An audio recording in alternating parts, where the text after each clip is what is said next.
वही अब बात कर लेते हैं कांग्रेस सीसी बैठक की। दरअसल दिल्ली में सोनिया गांधी के घर पर सीसी की बैठक चल रही है। जानकारी के मुताबिक आज के इस मंथन में उम्मीदवारों के नामों पर अंतिम फैसला किया जा सकता है, जिसमें राजस्थान समेत बाकी बचे हुए राज्यों के उम्मीदवारों पर भी मुहर लग सकती है। तो ये अहम बैठक आपको बता दें कि सीईसी की बैठक सोनिया गांधी के घर पर चल रही है और दिल्ली में ये अहम बैठक चल रही है और उम्मीदवारों के नामों पर मंथन चल रहा है। अंतिम फैसला लिया जा सकता है सीसी की बैठक में। आपको बता दें कि राजस्थान समेत बाकी बचे राज्यों के उम्मीदवारों पर मुहर लग सकती है।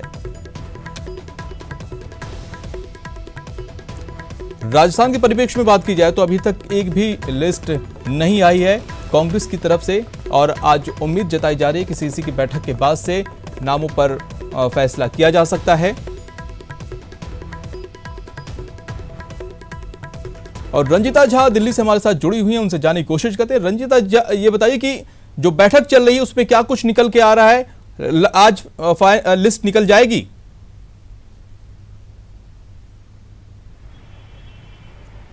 जी माजी, देखिए सोनिया गांधी के आवास पर मैं खड़ी हूं और केंद्रीय चुनाव समिति सीईसी की बैठक के सदस्य सोनिया गांधी के आवास पर पहुंचने शुरू हो चुके हैं। एके एंटनी, जनार्दन द्विवेदी, मोशिना किदवई, इसके अलावा संगठन महासचिव केसी वेणुगोपाल सोनिया गांधी के आवास पहुंचे हुए हैं। कहीं ना कहीं कई राज्यों के जो होल्ड पड़ी सीटें हैं, जिन सीटों पर अब तक सहमति नहीं बनी है या यूं कहें कि फैसला आलाकमान ने नहीं लिया है, तो सभी सीटों पर चर्चा हो रही है।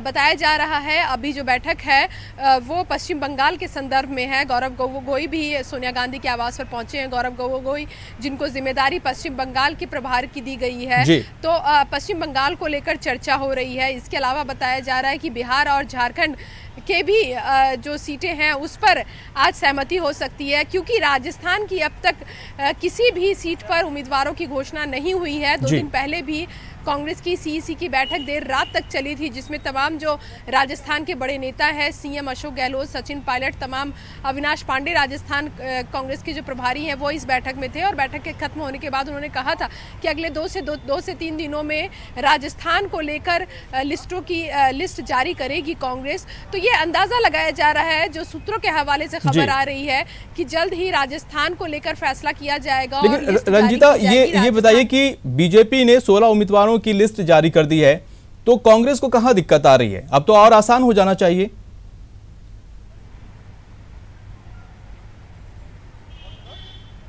जी बिल्कुल, देखिए कांग्रेस ने अलग अलग राज्यों में अलग अलग रणनीति बनाई थी।